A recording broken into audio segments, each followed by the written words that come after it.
দর্শক সবাইকে শুভ সন্ধ্যা জানিয়ে শুরু করছে আমাদের নিয়মিত আয়োজন সংবাদ প্রকাশের সাম্প্রতিক।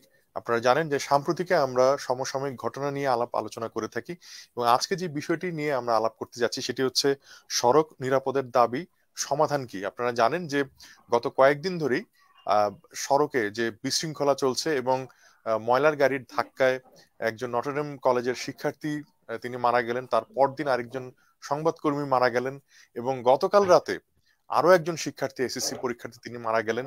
এবং এর আগেও যখন আসলে তেলের মূল্য বৃদ্ধিকে কেন্দ্র করে বাস ভাড়া বাড়ানো হচ্ছিল, বাড়ানো হলো, তখন শিক্ষার্থীরা হাফ পাস নিয়ে একটা আন্দোলন শুরু করেছিল। সেটির সাথে এখন নিরাপদ সড়কের দাবিটি যুক্ত হয়ে একটি উত্তাল পরিস্থিতির সৃষ্টি হয়েছে।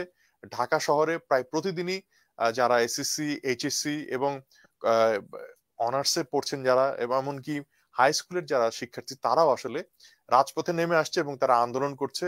এবং যে সমস্ত যানবাহন চলাচল করছে এমনকি প্রশাসনের গাড়িরও তারা লাইসেন্স পরীক্ষা করে দেখছে আছে কি নেই। এই যে সড়কে বিশৃঙ্খলা এবং ছাত্রছাত্রীদের দাবি দেওয়া এবং অপরদিকে সরকার যারা নীতি নির্ধারণী পর্যায়ে রয়েছেন এবং বাস মালিক এবং শ্রমিক, এটি যেন একটা মানে ত্রিমুখী অবস্থার মধ্যে আমরা বিরাজ করছি। কিন্তু এটি নিয়ে আসলে সকলেরই ভোগান্তি হচ্ছে, সকলেরই দুর্ভোগ হচ্ছে। তার থেকে বড় কথা, মূল্যবান প্রাণ ঝরে যাচ্ছে প্রতিদিন এবং এটি নিয়ে আসলে সবাই খুব ব্যথিত। আজকে এই বিষয়গুলো নিয়ে আলাপ করার জন্য আমাদের সাথে যুক্ত হয়েছেন মাহিনুর কণা, উনি শিক্ষার্থী, হাবিবুল্লাহ বাহার কলেজ।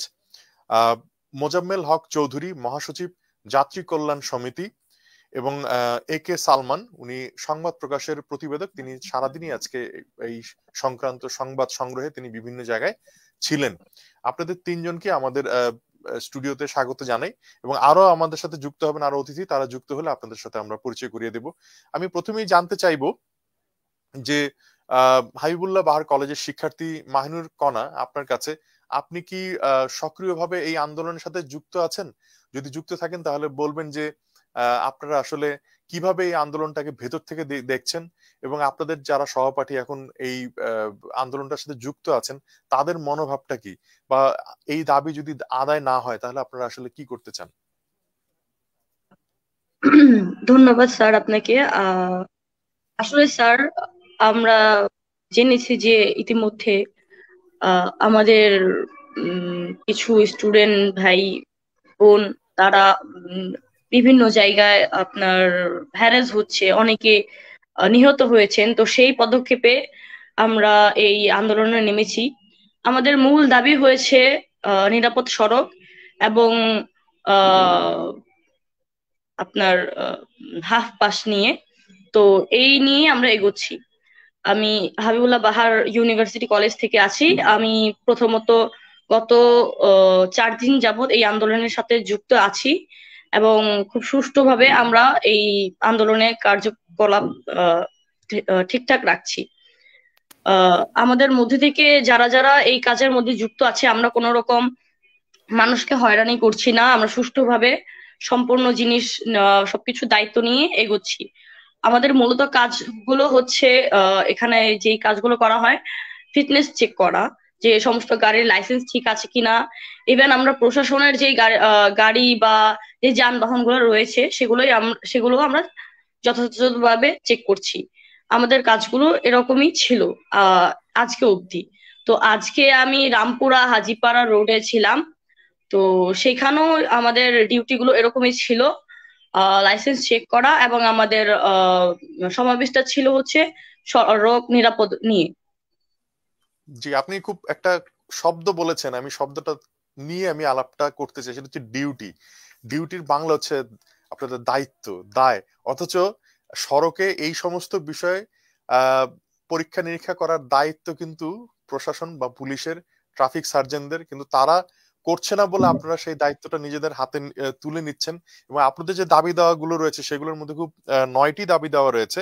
তার মধ্যে নিহত, আপনারা বলছেন 1 নম্বর যে দাবি আপনাদের, শিক্ষার্থী সহ সব সড়ক হত্যার বিচার করতে হবে, অর্থাৎ সকল যাত্রীদেরই একটা পক্ষে আপনারা কথা বলছেন। শুধু তাই নয়, শ্রমিকদের পক্ষ আপনারা কথা মানে দাবি আদায় করতে চাচ্ছেন। কিন্তু এমত অবস্থায় আসলে এই যে মালিক সমিতি যে আজকে একটা ঘোষণা দিল যে হাফ পাস হবে, কিন্তু সেটা শুধুমাত্র ঢাকায়, এবং সেটা তারও আবার একটা সময় বেঁধে দিলেন তারা, এবং এও বললেন যে ছুটির দিনগুলোতে এগুলো আবার কার্যকর হবে না, ঢাকার বাইরেও এটা কার্যকর হবে না। তো মোজাম্মেল হক চৌধুরী, আপনি যাত্রী কল্যাণ সমিতির মহাসচিব, এই শিক্ষার্থীরাও তো যাত্রী, এবং তারা বিশেষ ধরনের যাত্রী, যেহেতু তারা শিক্ষার্থী এবং কোমলমতি ছাত্রছাত্রী, তারা প্রতিদিনই শিক্ষা প্রতিষ্ঠানে যায় এবং তারা জাতির ভবিষ্যৎ। তো এদের সঙ্গে যেভাবে আসলে মালিক সমিতি বচসা করছে বা দর কষাকষি করছে, বিষয়টিকে আপনি কিভাবে দেখছেন?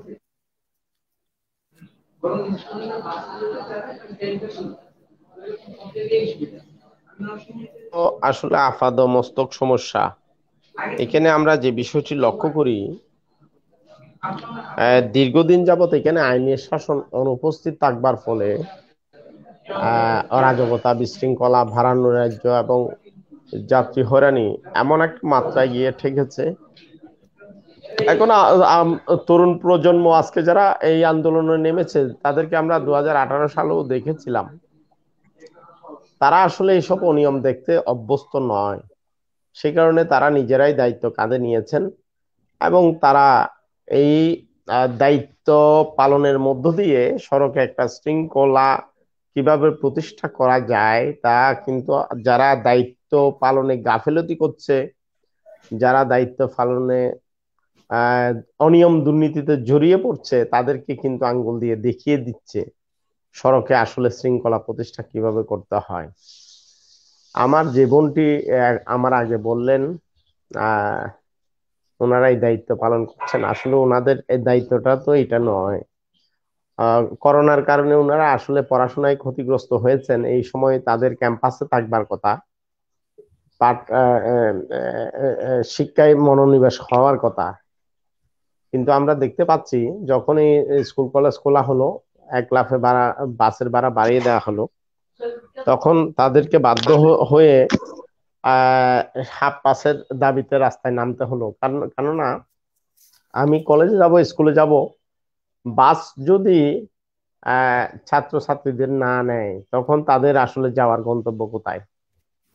অথচ 2018 সালে যখন তারা এই দাবিগুলো তুলেছিল, তখন তাদেরকে আশ্বস্ত করা হয়েছিল তাদের সমস্ত দাবি দাওয়া মেনে নেওয়া হবে এবং এগুলো সমাধান করা হবে। কিন্তু আমরা দেখেছি, আমরা 4টি বছর পার হয়েছে, এখানে তাদের কোনো দাবি তেমন আসলে গুরুত্ব সহকারে বিবেচনায় আনা হয়নি এবং স্পষ্টত কোনো দাবি পূরণও করা হয়নি। আমরা একটা নতুন আইন পেয়েছিলাম, দীর্ঘ কাঙ্ক্ষিত একটা আইন। এই আইনের মধ্য দিয়ে আমাদের আসলে আমরা মনে করেছিলাম সড়কে শৃঙ্খলা প্রতিষ্ঠা হবে, ভাড়ানুরাজ্য থেকে আমরা মুক্তি মিলবে এবং পরিবহনের অন্যায্য এবং অগ্রহণযোগ্য কর্মকাণ্ড এটি বন্ধ হবে, বিশেষ করে সড়ক দুর্ঘটনা কাঙ্ক্ষিত মাত্রায় কমে আসবে। কিন্তু আমরা নতুন আইন এবং পুরনো আইন, যখনই আজকে 4 বছর হলো আইনটি বাস্তবায়ন হলো, আমরা কিন্তু তেমন কোনো পার্থক্য লক্ষ্য করছি না। আমরা আসলে যেটা দেখেছি, পুরনো আইনে যে অবস্থায় ছিল তার চেয়ে কোনো কোনো ক্ষেত্রে আরো অবস্থা অবনতি হয়েছে এবং ভাড়ানুরাজ্য আজকে এমন একটা পর্যায়ে গিয়ে ঠেকেছে। আমরা যেটা দেখতে পাচ্ছি, বাংলাদেশ যাত্রী কল্যাণ সমিতি সার্ভে বলছে ঢাকা শহরে একজন যাত্রীকে প্রতিদিন তার স্কুল বা কলেজে যাতায়াতের ক্ষেত্রে সর্বনিম্ন 80 থেকে 100 টাকা পর্যন্ত খরচ করতে হয়। মফস্বলে একজন স্টুডেন্টকে 140 থেকে 150 টাকা পর্যন্ত খরচ করতে হয়। অথচ আমাদের তরুণ শিক্ষার্থীরা যারা আন্দোলন করলেন, আজকে আমি মালিক ভাইদেরকে ধন্যবাদ জানাই। তারা আমাদের শিক্ষার্থীদের আন্দোলনের ফলে তারা এই দাবিকে আদায় করে নিতে সক্ষম হয়েছে যে গাড়িতে হাফ পাসের এটা প্রচলন থাকবে। তবে এটা তারা ঢাকা শহরের জন্য এটা দিয়েছেন, কিন্তু আমি মনে করি ঢাকা শহরের সামর্থ্যবান ছাত্রছাত্রীর সংখ্যাগত দিক থেকে বেশি, কিন্তু মফস্বলের সামর্থ্যবান ছাত্রছাত্রীদের সংখ্যা অনেক কম। যদি আমরা পার্সেন্টেজ হিসাব করতে যাই, তাহলে 80:20 এরকমই ধরা যায়। সুতরাং আমি আশা করব তারা এই বিষয়ে গড়িমসি না করে সারা বাংলাদেশের জন্য এটা প্রযোজ্য রাখবে এবং প্রতিটি সিটি সার্ভিসের গাড়ি এবং শহরতলির বাসগুলোতে এটা যাতে প্রচলন থাকে। আমরা দূরপাল্লার বাসে এই সুবিধা চাই না, আমরা চাই মফস্বল অর্থাৎ শহরতলির বাস এবং সিটি সার্ভিসের বাসে আমরা হাফ পাস চাই। এখন বিষয়টা হচ্ছে এটা যদি না করা হয় তাহলে কিন্তু মফস্বলে যারা শিক্ষার্থী তারা কিন্তু দারুণভাবে ক্ষতিগ্রস্ত হবে। কারণ মফস্বলে অনেক দরিদ্র পরিবার শুধুমাত্র দৈনিক যাতায়াত ভাতা বহন করতে সক্ষম হয় না বলেই সরকারের উপবৃত্তির টাকা সহ নানা খাতে প্রণোদনা দেওয়ার পরেও কিন্তু অনেকেই পড়াশোনা থেকে বঞ্চিত। সেই বিষয়গুলো কিন্তু আমাদের জাতীয় নেতৃবৃন্দ যারা আছেন, রাষ্ট্রের দায়িত্ব যারা পালন করেন, তারা আশা করি বিবেচনা করবেন। তবে আমরা অনুরোধ করব, নিরাপদ সড়কের দাবিতে যে আন্দোলন চলছে, এই আন্দোলন 2018 সালে আসলে যেভাবে মেনে নিয়েছিল, ঠিক এইভাবে মেনে না নিয়ে কাঙ্ক্ষিত মাত্রায় সড়ক দুর্ঘটনা কমানোর জন্য, সড়কের শৃঙ্খলা ফেরানোর জন্য ব্যাপক প্রত্যেক কর্মসূচি গ্রহণ করা প্রয়োজন। আমরা দেখেছি করোনা মোকাবিলায় আমরা কি ধরনের পদক্ষেপ নিয়েছিলাম। আসলে করোনায় প্রাণহানি হয়েছে, গত দুই বছরে কত প্রাণহানি হয়েছে এটা কিন্তু আমরা লক্ষ্য করেছি। কিন্তু একটা বিষয় আমাদের জানা থাকা প্রয়োজন, প্রতি বছর সড়কে কিন্তু 20 থেকে 24 হাজার প্রাণহানি হয়। আমাদের শিক্ষার্থীও মারা যায় প্রায় 1 থেকে 1.5 হাজারের বেশি। কিন্তু এখন বিষয়টা হচ্ছে সড়কের শৃঙ্খলা প্রতিষ্ঠার মূল দায়িত্বটা যেহেতু আমাদের এখানে 98%, 99% কোনো কোনো ক্ষেত্রে আমরা বেসরকারি পরিবহনের যানবাহনের উপর নির্ভর করি। সুতরাং এখানে বেসরকারি পরিবহনের মালিক, শ্রমিক এবং সংশ্লিষ্ট যারা যে সমস্ত কোম্পানিগুলো বাস পরিচালনা করে তাদেরকে এগিয়ে আসতে হবে। তারা যদি তাদের যানবাহনের নিরাপদ চালকের ব্যবস্থা করেন, তারা যদি যানবাহনগুলো প্রতিদিন মনিটরিং এর আওতায় নিয়ে আসেন এবং যাত্রী সেবার মান নিয়ে তারা যদি মালিক, শ্রমিক এবং সংশ্লিষ্ট কর্তৃপক্ষ যারা আছে তাদের সাথে নিয়মিত মত বিনিময়ের সবার আয়োজন করেন এবং তারা সরকারের বিধিবিধানগুলো, নিয়ম কানুনগুলো যদি মেনে চলেন, তাহলে অবশ্যই বাংলাদেশের সড়ক নিরাপদ করা এবং সড়কে দুর্ঘটনা কাঙ্ক্ষিত মাত্রায় কমিয়ে আনা এবং সর্বোপরি গণপরিবহনে হয়রানি এবং ভাড়া নৈরাজ্য এটাও নিরসন করা সম্ভব। জি জি, আপনি ঠিকই বলছিলেন যে আসলে যেই ধরনের সমন্বিতভাবে একটি চেষ্টা দরকার, সেই চেষ্টাটা যেন কোথায় ঘাটতি রয়ে যাচ্ছে। আইন হচ্ছে ঠিকই, কিন্তু আইনের জায়গায় আইন থাকছে, আর রাস্তায় আসলে আপনি যে বললেন করোনার যে মহামারীতে যে আমাদের মৃত্যুর ঘটনা ঘটছে, এইটাও যেন এক মহামারী। সেটা আমরা যেটা প্রতি বছরই আমাদের ঘটছে, এই মৃত্যু ঘটছে, কিন্তু আমরা এর জন্য কিছু করতে পারছি না। আমাদের সাথে এই মুহূর্তে যুক্ত হয়েছেন কিছুক্ষণ আগে সেজুতি খন্দকার। তিনি শিক্ষার্থী এবং বনশ্রী মডেল স্কুল অ্যান্ড কলেজের শিক্ষার্থী, এবং তার আরেকটি পরিচয় রয়েছে, তিনি গতকাল রামপুরায় অনাবিল পরিবহনের বাস চাপায় মাইনুদ্দিন ইসলাম দুর্জয় যিনি নিহত হয়েছেন শিক্ষার্থী, তার সহপাঠী। সেজুতি, আপনি কি আমাদের শুনতে পাচ্ছেন? শুনতে পাচ্ছি। সেজুতি, আপনি কি বলবেন যে এই মানে আমরা জানি যে তার বোধহয় গতকাল জন্মদিন ছিল দুর্জয়ের, আপনাদের সহপাঠীদের যে আবেগ এবং যে শোক আপনারা বহন করছেন, সংবাদ প্রকাশের পক্ষ থেকে আমরা সহমর্মিতা জানাই, সমবেদনা জানবেন। আমরা জানতে চাই যে আজকে যে হাফ পাসের বিষয়টি দেয়া হয়েছে, আসলে আমার কাছে মনে হচ্ছে যে আন্দোলন আসলে হাফ পাস ঠিক নয়, মানে এটা নিরাপদ সড়ক, সেটাই অনেক বড় দাবি, এবং আপনারা শিক্ষার্থীরা সেটাই আসলে অনেক বড় করে চাইছেন, সড়কে যেন আর প্রাণ না ঝরে। তো আপনাদের আজকের প্রতিক্রিয়াটা জানতে চাইছি, এবং আপনাদের ভবিষ্যৎ আশু যে কয়েকটি দিন রয়েছে সেখানকার পরিকল্পনাগুলো কি সেটা জানতে চাইছি। ভাইয়ের কথা হচ্ছে যে দুর্জয় যে বাসে ছিল, মানে রায়তা বাসে, তো এখানে হাফ পাস নিয়ে কথা কাটাকাটি হয়েছে। সেখান থেকে মানে হেল্পার তাকে ধাক্কা দিছে, অনাবিল বাসটা তাকে মানে তার মাথার উপর দিয়ে চলে যায়। এখন আমাদের কথা হচ্ছে, হ্যাঁ আমরা চাচ্ছি যে আমাদের নিরাপদ সড়ক চাই, আমরা চাই না আমাদের আর কোনো ভাই বা বাবা মা বা আমরা কেউ আর এমন মানে আহত হয়ে মারা যায়।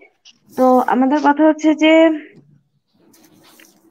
তো হাফ পাসটা হচ্ছে এই জন্য বলা হয়েছে, যেমন আমাদের অনেকগুলো দাবি আছে, যে ওইখানের মধ্যে কিছু দাবি ছিল যে হ্যাঁ নিরাপদ সড়ক চাই, আমরা আর এমন হত্যাকাণ্ড চাচ্ছি না। আর এরপরে হচ্ছে যে যারা এমন আহত হয়ে মারা যাচ্ছে তাদের পরিবারের যেমন যথাযথ একটা ক্ষতিপূরণ দেওয়া হয়। এন্ড হাফ পাসটা হইতেছে আমরা যখন, যেমন আমি বনশ্রীতে থাকি, আমি দক্ষিণ বনশ্রী থেকে আমার বনশ্রীর ভাড়া মেইন রোডে যাইতে হচ্ছে, রামপুরা ব্রিজে যাইতে হচ্ছে 5 টাকা ভাড়া, কিন্তু আমাদের থেকে কিন্তু নিচ্ছে 10 টাকা। তো আমরা কিন্তু কোনো কিছু করি না। তো তাদেরকে যখন আমরা বলি যে হ্যাঁ আমরা স্টুডেন্ট, তারা আমাদের সাথে অনেক রুডলি বিহেভ করে, আহ মানে যা ইচ্ছা, তারপরে হ্যারাসমেন্টও করে মাঝে মধ্যে, যেমন কোনো কারোর সাথে হইতেছে না, কথা বলতেছি যে আমাদের আমরা তো স্টুডেন্ট, তারা আমাদের সাথে যেভাবে মন চায় ওইভাবে কথা বলে দেন, নামার পরে একটা ইফটিজিং করে ফেলে পিছন দিয়ে। এইখানে তো আমরা মেয়ে হিসেবে মানে নিরাপদ না। একদম আমার একদম, কথা মানে যে এই যেই জায়গাটা আপনি বলছেন এটা খুবই গুরুত্বপূর্ণ, যে সড়কে নিরাপত্তা শুধু নয়, মানে বাস চালক বা বাসে যারা হেল্পার থাকে মানসিকভাবে তারা আসলে কতটুকু সুস্থ।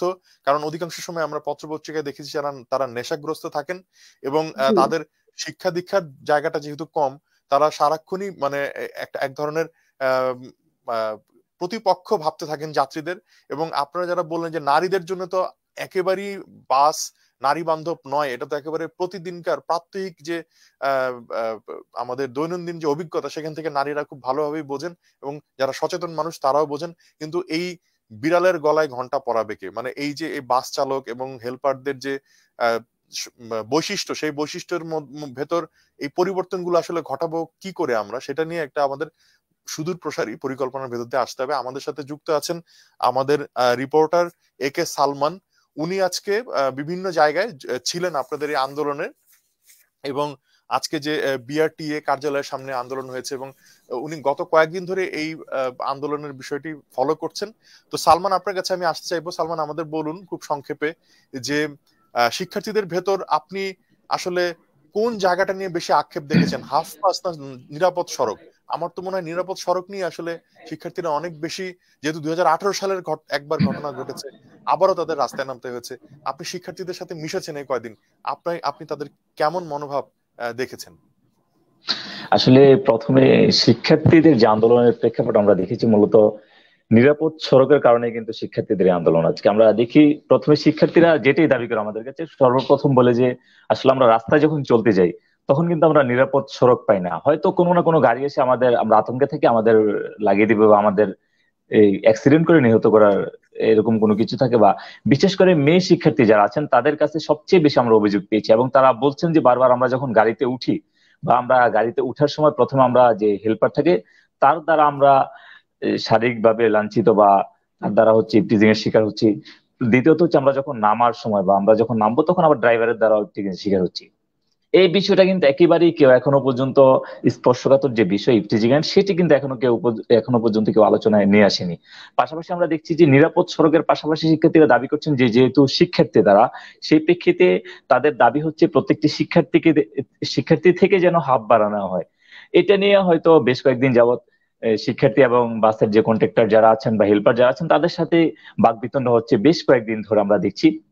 সেই ধারাবাহিকতা আমরা দেখছি নিহতের ঘটনা ঘটেছে গতকালকে, যে সবচেয়ে বড় দুর্ঘটনা ঘটেছে রামপুরার মধ্যে, সেখানে আমরা দেখেছি মূলত যে পরিবার যারা আছেন নাই দুর্জয়, তার পরিবার বলছেন যে হয়তো হাফ পাস নিয়ে কথা বলছিলেন, এই সময় যে গাড়ির হেল্পার ছিল সে ধাক্কা দিয়ে তাকে ফেলে দিয়েছে।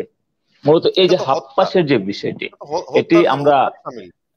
হ্যাঁ এটা আসলে একটা হত্যাকাণ্ড বলা যেতে পারে।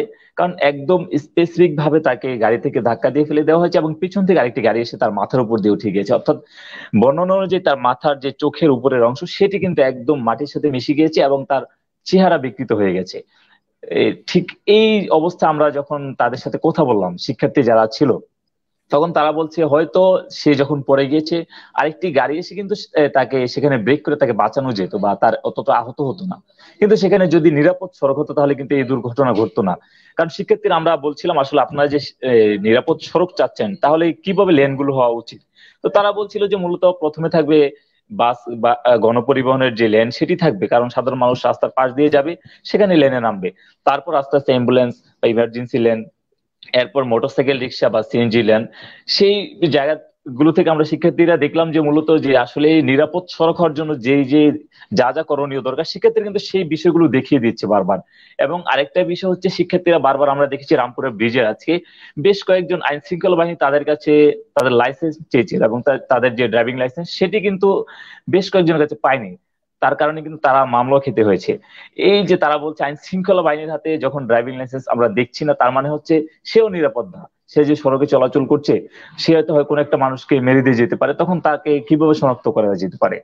বা ড্রাইভিং লাইসেন্স বা নিরাপদ সড়কের জন্য যে একজন দক্ষ ড্রাইভার দরকার নিরাপদ সড়কের জন্য, সেটি কিন্তু বাংলাদেশের মধ্যে একদম নেই বললেই চলে। আমরা দেখেছি কিছুদিন আগে বিআইটি তারা বলছিলেন মূলত ড্রাইভিং লাইসেন্সের যে লাইসেন্স দেওয়ার যে রীতি সেটি কিন্তু দীর্ঘ হচ্ছে। এই যে দক্ষ ড্রাইভার না থাকার কারণে কিন্তু আজকে সড়কটি নিরাপদ হচ্ছে না এবং শিক্ষার্থীদের বারবার দাবি তারা নিরাপদ সড়ক চায়। পাশাপাশি শিক্ষার্থী হওয়ার কারণে সবাই চাচ্ছে যে সারা দেশে শিক্ষার্থীরা যেন হাত পাস পায়, সেটির জন্য তারা বিক্ষোভ কর্মসূচি করছেন এবং তারা বলছেন আমরা সারা দেশে শিক্ষার্থীরা যেন হাত পাস পায় সেই প্রেক্ষিতে আমরা আন্দোলন করে যাব। জি জি, অনেক ধন্যবাদ সালমান। আপনি আসলে সারাদিন যুক্ত ছিলেন এই আন্দোলনের সাথে এবং এখন আপনি আমাদের সংবাদ প্রকাশের নিউজ রুম থেকে যুক্ত হচ্ছিলেন, আপনাকে অনেক ধন্যবাদ। আমরা আমাদের সাথে যুক্ত হয়েছিলেন লিটন এরশাদ, যুগ্ম মহাসচিব নিরাপদ সড়ক চাই আন্দোলনের, কিন্তু উনি বোধহয় আবার সংযোগ বিচ্ছিন্ন হয়ে গেছেন। আমি আবার ছোট করে জানতে চাইবো মোজাম্মেল হক চৌধুরী, আমাদের অনুষ্ঠান শেষের দিকে মহাসচিব যাত্রী কল্যাণ সমিতি, আপনার কাছে জানতে চাইবো যে এই যে এই দাবিটি কি খুব বেশি দাবি? মানে আমি বলতে চাইছি যে যখনই ডিজেলের দাম, এখন কিন্তু ডিজেলের দাম কমেছে যেহেতু নতুন ভ্যারিয়েন্ট বেরিয়েছে করোনা মহামারীর, তারপর কিন্তু ডিজেল মানে তেলের দাম কমেছে, কিন্তু বাংলাদেশে কমেনি, সেটা বেড়েই আছে। এবং সেই জের ধরে বাস ভাড়া বাড়িয়ে দেওয়া হয়েছে দ্বিগুণেরও বেশি। তো তাদের তো লাভ হচ্ছেই, কিন্তু তারপরও মানে শিক্ষার্থীদের হাফ পাস নিয়ে এই যে একটা মানে মনে হচ্ছে যে এটা করলে খুব ক্ষতি হয়ে যাবে, এক নাম্বার প্রশ্ন। এরকম মানসিকতার কারণ কি? আর দুই নাম্বার হচ্ছে যে বাংলাদেশের নিরাপদ সড়ক করা কি খুব মানে খুব মহা কিছু? মানে এটা কি অনেক বড়, মানে পদ্মা সেতুর থেকেও বড় কঠিন কিছু? দেখুন, আসলে এখানে নিরাপদ সড়ক করা তেমন কোনো কঠিন কিছু না, কিন্তু এই কাজটি যদি হয়ে যায়, সড়কে যদি শৃঙ্খলা প্রতিষ্ঠা পায়, তাহলে কিছু কায়েমি স্বার্থবাদী যারা এই সেক্টরে নেতৃত্ব দিয়ে অনিয়ম দুর্নীতি জিয়ে রেখার মধ্য দিয়ে একটা ফায়দাতন্ত্র হাসিল করতে চায়, হয়তো তাদের রুটি রুজি বন্ধ হয়ে যাবে।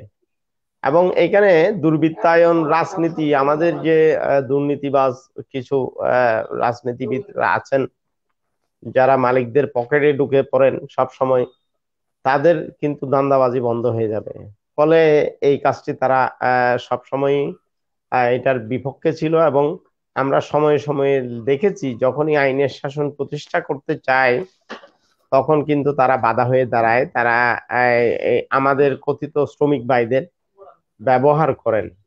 অথচ আপনাকে আমি হলফ করে বলতে পারি, এই যে ভাড়া বাড়লো, 1 লাফে সরকার বাড়িয়েছে 27%, কোনো বাসে আদায় করা হচ্ছে 100% পর্যন্ত অতিরিক্ত, কিন্তু শ্রমিক ভাইদের বেতন কিন্তু 1 পয়সাও বাড়েনি। আয় বেড়েছে মালিকদের, আয় বেড়েছে চাঁদাবাজদের। এই যে কথিত চাঁদাবাজরা, তারা কিন্তু এই সেক্টরকে অনেকটা জিম্মি করে রেখেছে। এবং সরকার যখনই একটা ভালো উদ্যোগ নেয় তখন কিন্তু তারা বাধা হয়ে দাঁড়ায়।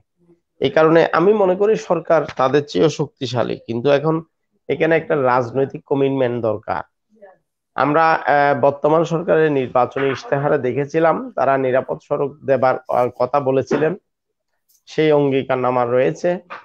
সেই অঙ্গীকার যদি বাস্তবায়ন করে তাহলে কিন্তু নিরাপদ সড়ক বিনির্মাণ তেমন কোনো কঠিন কাজ বলে আমি মনে করি না।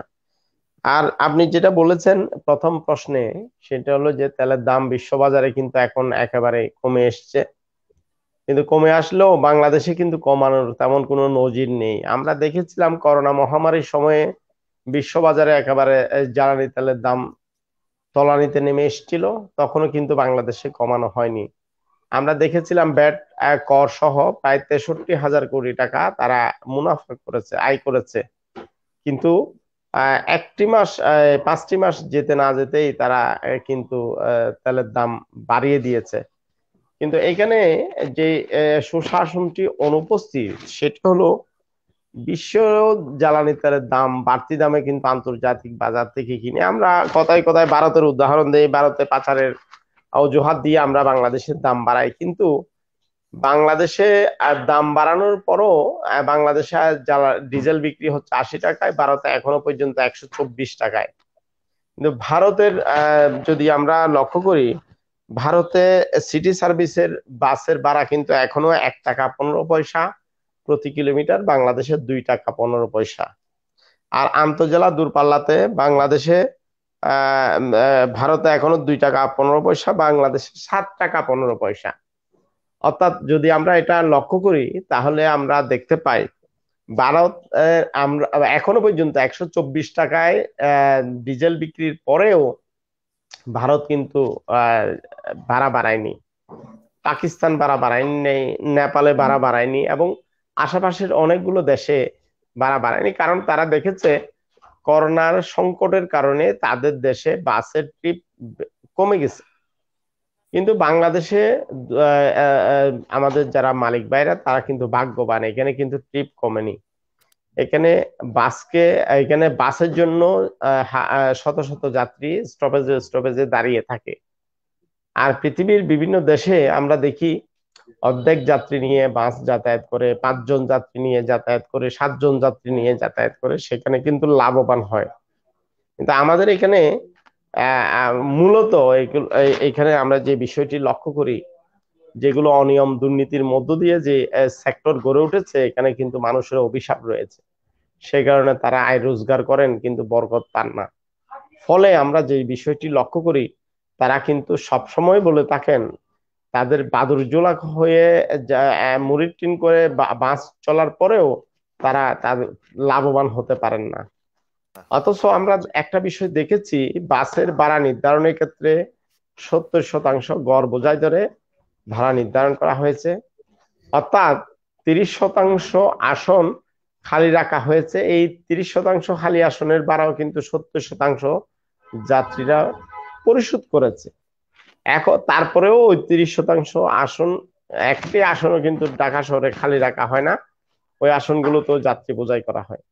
শুধু কি তাই? তা না, এখানে কিন্তু আপনি লক্ষ্য করবেন একটি বাসে যে পরিমাণ আসন থাকবার কথা, তার থেকে 8 থেকে 10টি আসন প্রত্যেকটা বাসে অবৈধভাবে বাড়তি তারা সেট আপ করে।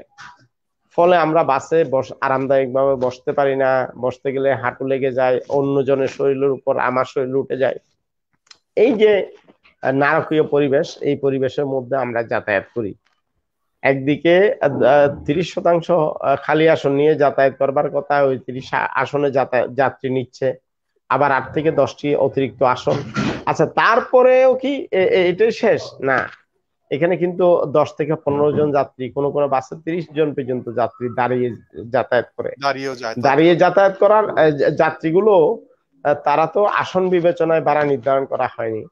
তাহলে এই যে এতভাবে আপনি ভাড়া একচেটিয়া ভাবে বাড়ালেন সরকারকে ভুল বুঝিয়ে, তারপরে আসেন আপনি অতিরিক্ত আসনে বসালেন, সেখানে যাত্রী নিলেন, এত কিছু করে ডাবল আপনি আয় করছেন একটা বাসে।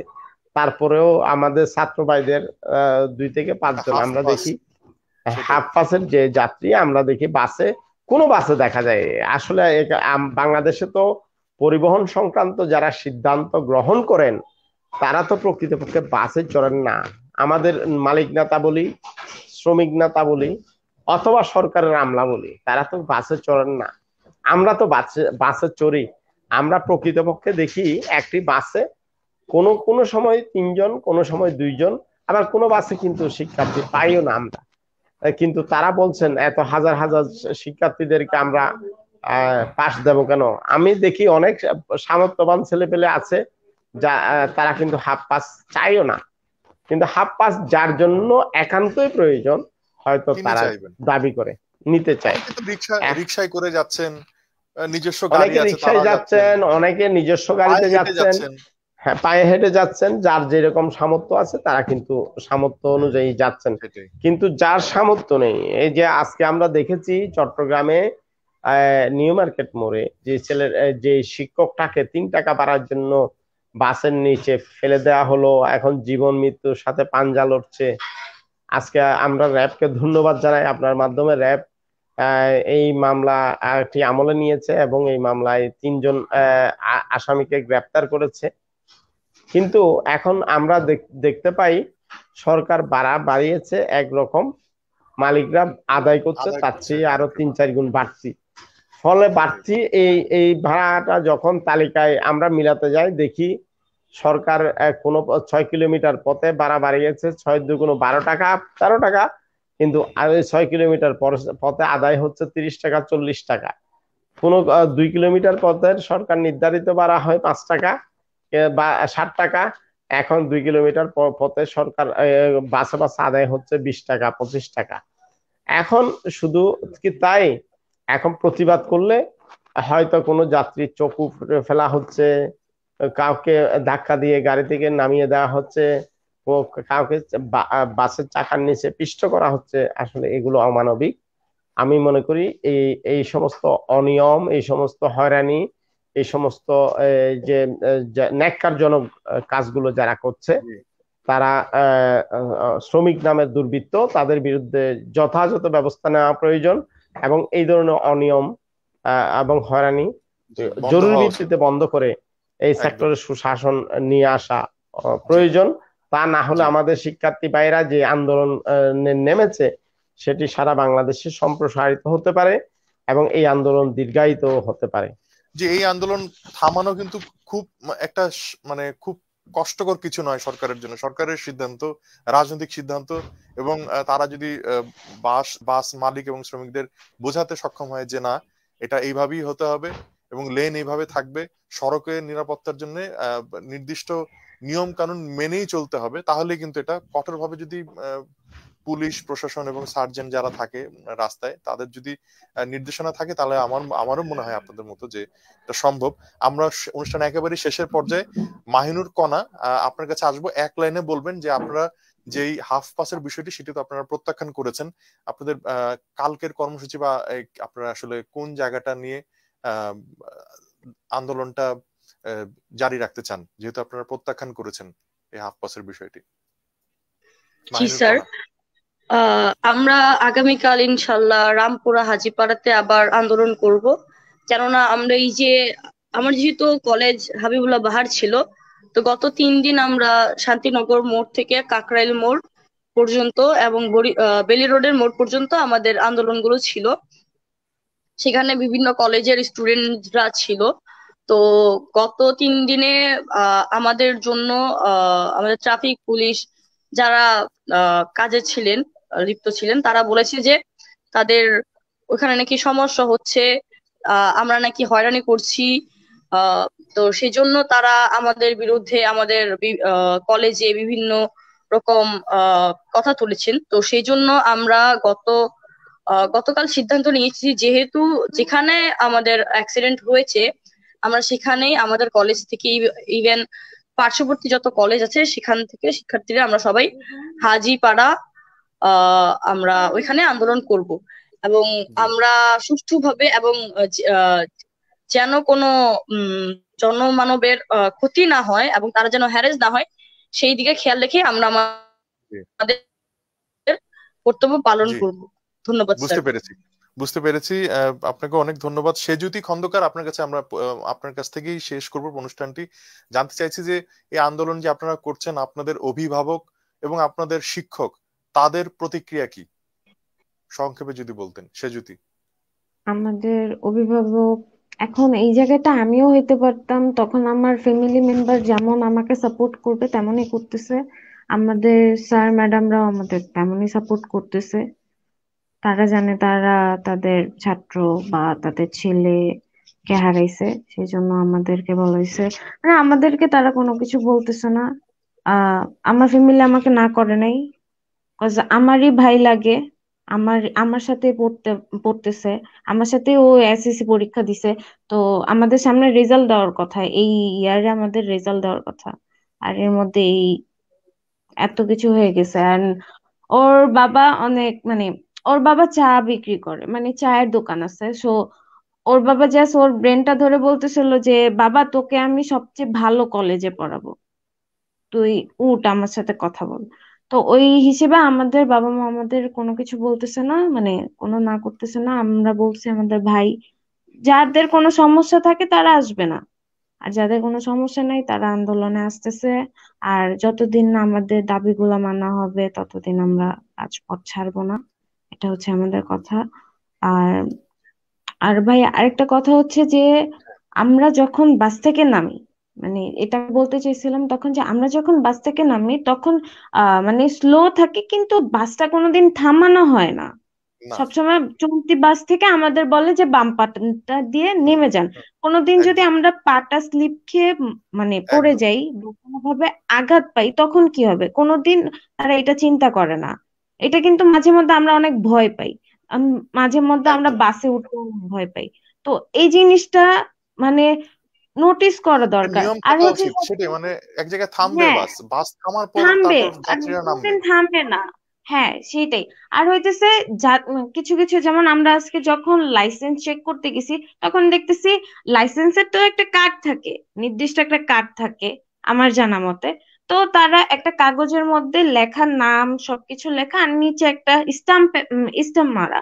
কেন, মানে কেন দিচ্ছে না? তারা বলতেছে না আমাদেরকে এখনো দিচ্ছে না, আমাদেরকে আমাদের কাগজ হচ্ছে না, 3 বছর যাবত ঘুরতেছে এমন। কিন্তু আমাদেরকে অনেক জনে অনেক কথা বলছে। তা আমার কথা হচ্ছে ওইখান থেকে প্রশাসনের দেখা উচিত। আর হুম। ইভেন আমরা দেখছি আজকে যখন চেক করতে গেছি আমরা সবাইকে ধরছি, মানে প্রতিটা গাড়িতে লাইসেন্স, তারপরে আহ কারা মানে ইয়া করে নাই। জি। তো তখন তারা বলতেছিল যে আমাদের তো কোনো দোষ নাই, আমাদেরকে না দিলে আমরা কি করব, ওই জিনিসটা দেখা দরকার। আর সেকেন্ড কথা হইতেছে যে কিছু কিছু পুলিশ তারা নিজেরাই মানে লাইসেন্স নিয়ে চলে না, মানে সে তো সেটাই, মানে আইনের প্রশাসনের। শাসন যেন সবার হ্যাঁ, জন্য হয়, আইন যেন সবার সবাই জন্য। মানে, সেটাই আমরা চাই। এবং আপনাদেরকে অনেক ধন্যবাদ, মাহিনুর কণা, সেজুতি খন্দকার, মোজাম্মেল হক চৌধুরী এবং এ কে সালমান, আপনারা আমাদের সাথে যুক্ত ছিলেন, আপনাদেরকে অনেক ধন্যবাদ জানাই। এবং আমরা সত্যি সত্যি চাই বাংলাদেশে যেন এই যে সড়কে প্রাণ ঝরছে প্রতিদিন মহামারীর মতো করে, এটা যেন বন্ধ হয়, এবং সত্যি সত্যি এটা বন্ধ হওয়া দরকার। তা আমরা এই আশাবাদ ব্যক্ত করে আজকের এই অনুষ্ঠান সাম্প্রতিক শেষ করছি। সবাইকে শুভরাত্রি।